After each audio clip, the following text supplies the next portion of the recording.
여러분 안녕하세요. 8월 27일 여의도 펀드매니저TV 금일 시장 전망 및 투자 전략 시작하도록 하겠습니다. 좋은 아침입니다. 좋은 아침인데 미국 주식시장은 살짝 박살이 나 있는 매우 기분이 나쁜 그런 하루입니다. 밀려오는 시장의 불확실성. 저번 시장이 제일 싫어하는 것은 언클리어, 불확실성이죠. 불확실성이 리스크를 키우고 변동성을 키우고 주가를 박살내는 가장 원인 중에 하나인데, 이제 잭슨홀 미팅까지 지난주 금요일까지는 시장이 아주 좋았는데 갑자기 어제부터 월요일부터 또 주말에 걸쳐서 다양한 불확실성이 시장에 밀려 들어오면서 시장의 방향과 색깔을 살짝 바꿔놓는 것 같아요. 첫 번째, 엔비디아 실적에 대해서 사람들이 이제 의문점을 갖기 시작했다. 제가 봐서는 좋아도 매도가 나오고 만약에 나쁘면은 쇼크에 의한 매도가 나오고 둘 다 매도가 나올 것이다는 게 제 생각이죠. 여기 이제 중동 전쟁이 변수가 이제 확대가 되고 있습니다. 러시아 우크라이나 전쟁도 머리가 아픈데 이제 헤즈볼라와 이스라엘의 치열한 싸움이 일어나면서 중동 전쟁이 변수가 일어나면서 유가가 올라오는 모습. 그 다음에 이제 50bp 인하를 할 것이냐 25bp를 인하를 할 것이냐, 이게 이제 PC 물가지수가 목줄을 재고 있는데 이러한 것들이 변동성을 키우는 그러한 시장. 이렇게 될 때 이제 머리가 아픈 거죠. 대체 이제 글로벌 시장이 어떻게 갈 거니. 여기에 이제 어제 오나이 강세, 엔화 강세, 위안화 강세, 달러가 100포인트가 달러지수가 깨질까 말까 하는 달러 약세, 이것들이 과연 시장에서 긍정적으로 작용을 하지 않고 부정적으로 작용을 하고 있다는 거죠. 특히 과거에는 우리나라가 달러가 강세일 때 돈이 들어왔는데 어느 순간부터 이제 원화가 약세일 때, 원화가 강세일 때 돈이 들어왔는데 원화가 약세일 때 올해 돈 들어오는 15조 정도의 돈이 전부 원화 약세일 때 돈이 들어왔다는 거죠. 반대로 원화가 강세로 돌아섰을 때 외국인이 어제 시장에서 집중적으로 파는 모습을 보면서 이거 시장의 색깔이 굉장히 좀 과거와는 좀 다르게 가고 있다. 여기에 위안화와 엔화의 사이에 끼어 있는 우리나라 통화의 그 어정쩡한 모습. 중국을 팔고 싶을 때도 한국 주식을 팔고 일본 팔 때도 한국을 함께 파는 그러한 모습이 엮여서 나오는 그 애매함, 불확실성, 이런 것들이 시장을 강타한 하루였는데 오늘도 그 범주 안에서 시장이 지속적으로 놀 것 같다. 크게 변화는 없을 것 같아서 불안한 마음, 리스크 관리가 좀 필요한 하루가 되지 않을까, 그런 생각이 듭니다. 리스크 관리 말은 좋은데 이게 뭡니까? 팔든지 줄이든지 뭐 이런 거밖에 없는데 과연 이것을 물려있는 우리가 할 수 있는 거냐, 이것도 이제 머리가 아픈 거죠. 자, 그렇다면 이것을 모두 날려버릴 수 있는 유일한 것은 3분기 실적밖에 없는데, 실적 발표 아직 시간이 좀 많이 남았죠. 9월 초로 가야, 10월 초로 가야 3분기 실적 발표가 나오는데 그 사이에 9월 한 달 내내 시장은 생각과 다르게 굉장히 좀 얻어맞을 가능성, 좀 조정을 받을 가능성에 9월은 좀 대비를 해야 되는 게 아닌가, 그런 생각이 듭니다. 어제 한국 시장은 이제 제약바이오가 이제 계속적으로 튀어 올라오는 거죠. 금리 인하 수혜주, 그 다음에 미래 먹거리, 나름대로 성장력, 그 다음에 바닥에 워낙 오래 있었다, 이런 것들이 엮이면서 제약바이오로 돈이, 반도체라든지 이런 데서 돈들이 나와서 2차전지 이런 것들이 나와서 저금리의 효과를 보면서 제약바이오와 건설 이런 쪽으로 돈이 도는데 이들에 대한 지구력은 또 얼마나 될 것이냐, 여기에 대한 생각을 하면 머리가 아픈 그런 아침입니다. 리스크 관리가 어느 정도 필요한 아침, 27일 금융시장 전망 및 투자 전략 출발해 봅니다. 구독, 좋아요 많이 눌러주십시오. 네, 방금 끝난 미국 주식시장은 다우는 0.12 상승, 나스닥 0.95, S&P 500 0.34. 네, 막판에 이제 팔았다 잡았다 이런 단타 매매 형태가 나타났는데 오나가나 하락하는 모습으로 나스닥과 S&P 500이 장이 끝이 났습니다. 금일 시장을 보면 엔비디아, 테슬라 등 AI 반도체주들이 하락을 마감했다. 금일 뉴욕 증시에서는 엔비디아 등이 실적 발표에서 의외의 부진한 성적을 낼 것이다라는 그런 두려움이 살짝 시장에 비친 거죠. 제롬 파월의 잭슨홀 효과가 실종되는 그런 모습이 나타났습니다. 이스라엘과 레바논 친이란 무장단체인 헤즈볼라의 무력 충돌, 그리고 이스라엘과 하마스 간의 휴전 협상 결별 등 긴박하게 돌아가는 중동 정세가 시장을 또한 짓누르지 않았을까, 그런 생각을 해봅니다. 미국 상무부가 발표될 7월 내구재 수주 주문에서 계절 조정 기준 전월비 MOM은 9.9% 증가한 2,896억 달러로 집계됐습니다. 나쁜 수치가 아니었죠. 지난달 급감한 기록 MOM은 6.9% 하락해서 반등하면서 시장 예상치는 4% 정도 상승할 거로 생각을 했었는데 9.9%나 상승하면서 좋았다. 내구재라는 것은 가전, 컴퓨터, 자동차, 항공기 한 번 구입하면 3년 이상 사용하는 아주 중요한 현대인들이 생활하는 데 필요한 필수 소비재다 이렇게 볼 수 있는 거죠. 내구재 수주 실적은 향후 수개월간 미국 공장이 어느 정도 활발하게 돌아갈 수 있는지를 가늠해 줄 수 있는 경제 지표이다. 즉 이 말은 이러한 내구재 지표가 9.9% MOM으로 나타났다는 것은 미국 경제가 아직도 튼튼하다. 이건 좋은 점이고, 둘째로는 그렇다면 미국이 50bp 금리 인상을 할 수 있을까? 이 부분에 또 회의적인 것이 하나 찍히는 거죠. 25bp 정도? 이 정도가 예상되지 않을까 그런 생각을 하는데, 저는 이제 잭슨 홀의 그 워딩을 보면서 50bp 할 가능성이 높다라고 봤는데, 또 여러 가지 경제지표 발표들을 보면은 25bp 쪽으로 가는 게 아닌가 또 그런 생각도 드는데, 일단 PC 물가지수 발표를 봐야 될 것 같아요. 금일시장 주요 키포인트 한번 봅시다. 7월 내구재 수주 전월비 9.9%, 예상 4%를 대폭 상했다. 애틀란타 연은이 4분기 GDP 전망치를 2.0% 정도를 유지할 거라고 발표를 했죠. 이 정도면 나쁘진 않습니다. 애플이 9월 9일 아이폰 16 등 신제품을 공개하죠. 그 안에 자기들의 AI 인텔리전스를 넣는 것 같은데 과연 시장의 반응이 어떨지 한번 봐야 될 것 같아요. 머스크가 테슬라 본사에 구축한 AI 개발용 슈퍼컴퓨터를 공개를 했다. 자꾸 AI 쪽으로 머스크가 이제 찝쩍거리고 있는 거죠. 캐나다가 중국 전기차에 대해서 100% 관세를 매겼습니다. 알루미늄과 철강에는 25%를 부과했죠. 러시아가 텔레그램 CEO를 체포했다. 정치적 동기이다. 프랑스는 판사가 결정을 했다. 프랑스는 판사가 결정한 거다. 네, 우버 유럽 개인정보 기준 위반으로 4,300억 과징금이 부과됐네요. 네. 테무 모회사인 핀도더라는 회사가 있는데 상장이 되는 것도 2분기 매출 예상치를 하회하면서 주가가 28%나 급락하는 모습. 핀도드, PDD, 네, 홀딩스 미국에도 상장이 되는데 오늘 새벽에 28.57%나 급락하는 그러한 모습이 나오고 있습니다. 이게 상장돼 있는지 별로 관심도 없었는데 박살이 나고 실적이 안 좋았다. 우리나라에서는 거의 이제 맥을 못 추는 것 같아요. 네, 우리나라 사람들은 이제 어느 정도 퀄리티가 있기 때문에 또 천원샵들이 좀 있기 때문에 이런 것들이 크게 먹혀들이지 않는데 처음에는 뭐 열광을 하다가 지금은 서서히 좀 사라지는 게 아닌가 그런 생각이 듭니다. 주요 경제지표 한번 봅시다. 달러 0.17% 상승 100.77원, 100을 겨우겨우 유지해가는 달러 약세의 모습이 기석되는데 오늘은 살짝 강세로 돌아섰습니다. 네, 엔화도 달러 대비 144.59엔, 네, 0.15% 약세로 돌아섰습니다. WTI는 3.23, 중동 전쟁이 가장 큰 영향을 미치지 않았을까 그런 합리적인 가정 추론이 되죠. 네, 금리도 살짝 올랐습니다. 2년짜리 3.934, 2.1bp 상승, 10년짜리는 3.815, 0.7bp 상승. 크게 오르지는 않았지만 살짝 하락하다가 오늘 좀 상승으로 돌아서는 그런 모습이 나타났습니다. 네, 금 가격도 2,554달러를 넘으면서 최고가를 기록을 하면서 중동 불화 모든 게 다 불안이 금 가격으로 와서 금 시장을 끌고 올라가는 거죠. 오늘 엔비디아는 2% 이상 하락하며 126달러, 테슬라도 3% 이상 하락하면서 213달러, 애플만 살짝 상승을 했네요. 올타비티도 0.77% 하락, AMD도 3.74% 하락, ARM은 4.7%나 하락. 네, 잘 나가다가 ARM 다시 이제 하락하는 모습이 나타나네요. 캐터필러는 0.8% 상승.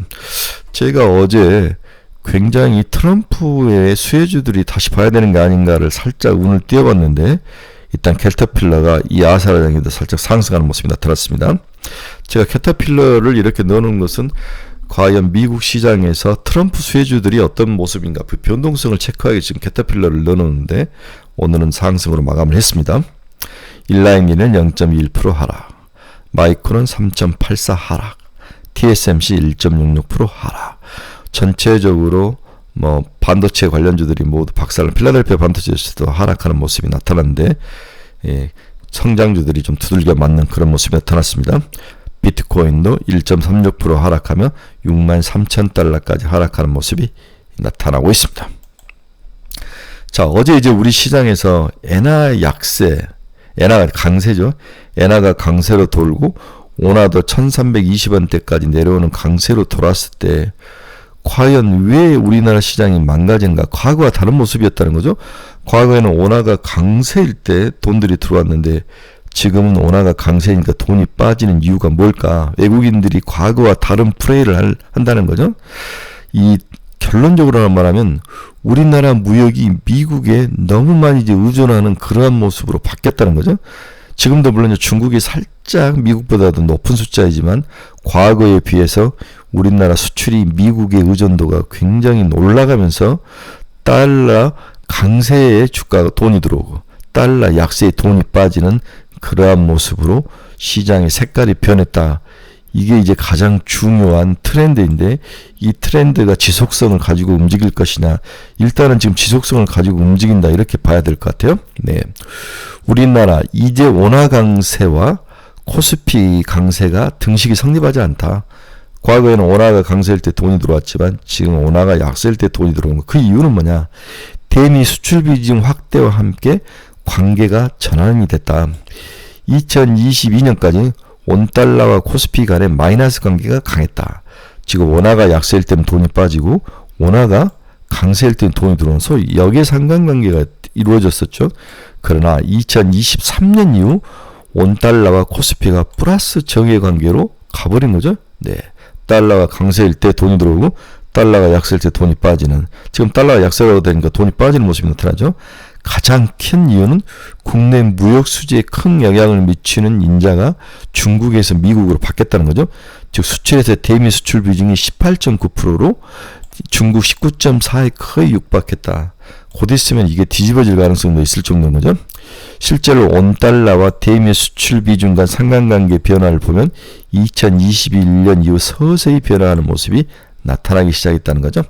그래서 지금은 미국의 우리나라의 수출이 대의존도가 너무 높기 때문에 달러 약세일 때 우리나라도 약세 모습이 나타난다는 거죠. 이러면 주식시장이 약세로 가는 모습. 왜 그러냐면 미국이 약세이면 소비도 줄 것이고 그 다음에 뭔가 좀 교역도 좀 박살날 거. 이러면 우리나라 미국에 의존했던 우리나라 무역 수지가 당연히 까지는 거죠. 수출도 잘 안 될 것 같고 이러한 것들이 시장에서 영향을 미치는 것이 아닌가. 이렇게 색깔 변화에 대해서 우리가 민감하게 반응을 해야 된다고 결론을 낼 수 있을 것 같습니다. 또한 최근에 이제 잭슨홀 미팅에 그러한 여러 가지 좋은 강세 요인을 가지고 있으면서도 우리나라가 박살이 나고 있는 것은 최근에 좀처럼 활력을 찾지 못하고 있는 우리나라 내수 시장. 내수 시장이 거의 이분화돼서 백화점, 더우니까 백화점에 가서 좀 소비한 거 이외에는 시장이 아주 저가 아니면 고가 이렇게 되면서 내수 시장이 박살이 나고 있고, 최근에 여러분 자기 주위의 그 가게들을 한번 보십시오. 너무나 많은 가게들이 빈 가게로 지금 속출해서 나오고 있지 않습니까? 음식점, 옷집, 소비재를 파는 기업들. 고용과 소득 등 소비 여건이 악화되고 TMF 사태를 겪으면서 소비가 박살나는 모습. 사람들이 이런 커머스에서 이제 소비를 하지 않죠. 국내 일자리 증가 속도는 전년 대비 9.5만 명으로 코로나19 이전 2018년 수준인 5에서 10만 명 수준으로 다시 되돌아가 버렸습니다. 물가를 감안한 실질소득과 지출도 감소로 반전이 되고 있죠. 네. 2017년 7월부터 시작된 금리 인상 국면에서 내구재 소비가 감소를 했다. 내구재라는 것은 아까 앞에서 말했지만 3년 이상 사용해야 될 전자제품, 가전, 자동차 같은 것을 우리가 내구재라는데 여기에 대한 소비도 하지 않을 정도로 가장 필수적인 그러한 생필품이 아니라 가전이나 이러한 우리 집을 구성하는 그런 시스템 관련된 것들을 소비를 하지 않는다는 거죠. 따라서 금리 인하가 굉장히 필요한데 미국이 내리기 전까지는 한국은행이 내릴 수 없는 그런 구조. 원화 약세, 강세, 특히 이런 것들이 시장에 영향을 많이 미치는 것 같아요. 최근 1조 이상으로 추정되는 TMF 사태로 소비자 및 중소 판매업자들이 피해가 불가피해지면서 정부의 긴급 지원에도 불구하고 소비 심리에는 상당히 부담을 주고 있다. 소비를 위축시키는 요인으로 작용을 하고 있다. 자, 그렇다면 달러가 강세로 갈 때 우리나라 수출도 좋아지고 다 좋아졌는데 달러가 약세로 가면서 외국인들의 매도가 주식시장에 나타나고 거기에 기본적으로 우리나라 내수시장이 박살나가는 모습이 주식시장의 활력을 잃어가는 그런 원인을 주고 있다. 이렇게 이해를 하는 게 맞을 것 같아요. 국내 일자리 증가 속도도 코로나 이전 수준으로 둔화해버리는 그러한 약세, 물가를 감안한 실질소득과 지출도 감소, 국내 금리 인하 필요성이 대두되고 있으나 미국 눈치, 또 원화에 대해서 약세에 대한 두려움 때문에 그렇게 하지도 못하는 모습, 이런 어중쩡한 것들이 소비를 죽이고 국내 주식시장에 활력을 죽이는 요인으로 작용을 해서 대변수가 아무리 좋아도 외국인의 움직임에 선하게 들어가 있는 우리의 모습, 자생력이 없다, 이렇게 보아야 될 것 같아요.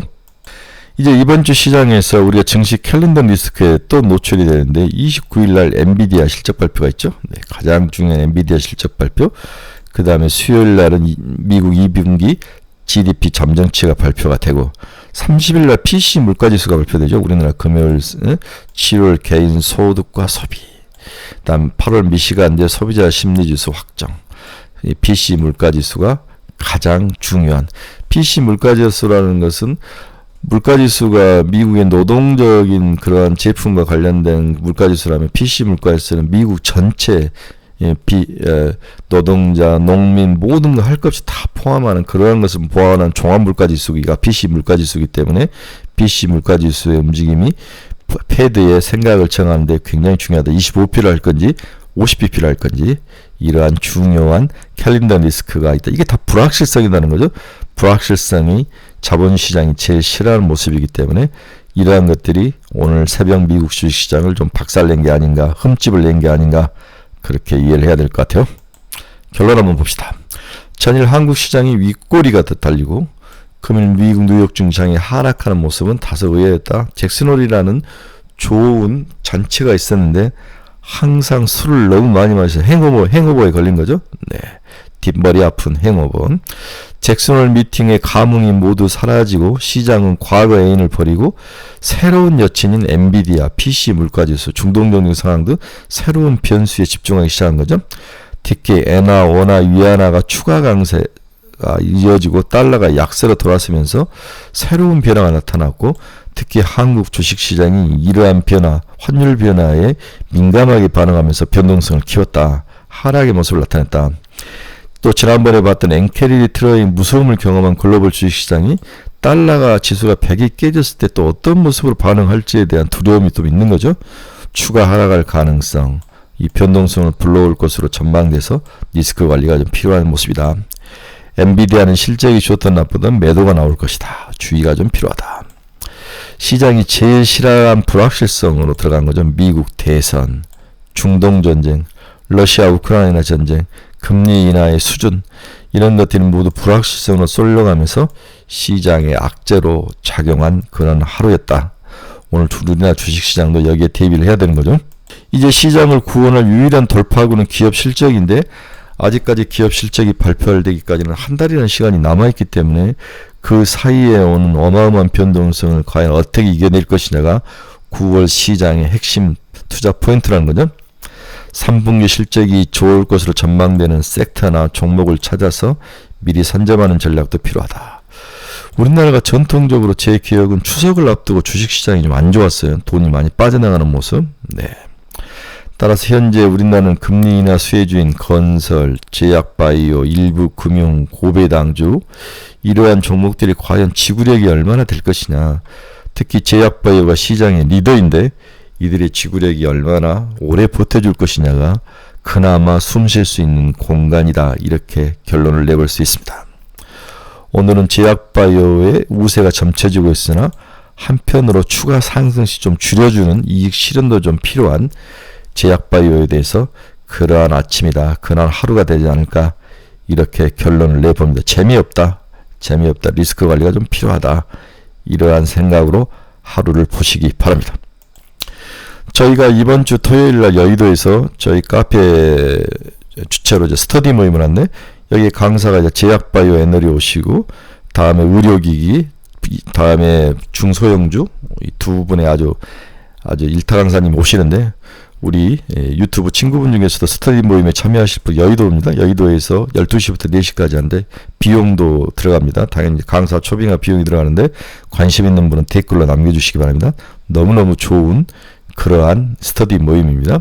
네, 여러분 중에서 투자의 방향성을 잃어버리신 분들 저희 카페 주소 치고 들어오시기 바랍니다. 종목 상담이 필요하신 분도 저희 카페 주소 치고 들어오십시오. 매일매일 관심 종목을 올려놨습니다.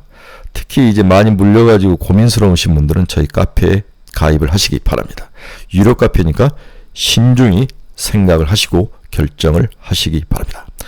네, 오늘은 즐겁지 않을 화요일일 것 같아요. 뭔가 좀 둔탁한 조정이 있을 것 같은데 좀 어떻게 나올지 좀 불안한 마음이 있지만은 한번 시장을 한번 봅시다. 오늘 카페에 또 다양하게 여러 생각과 전략들을 올려놓을 테니까 카페로 오시기 바랍니다.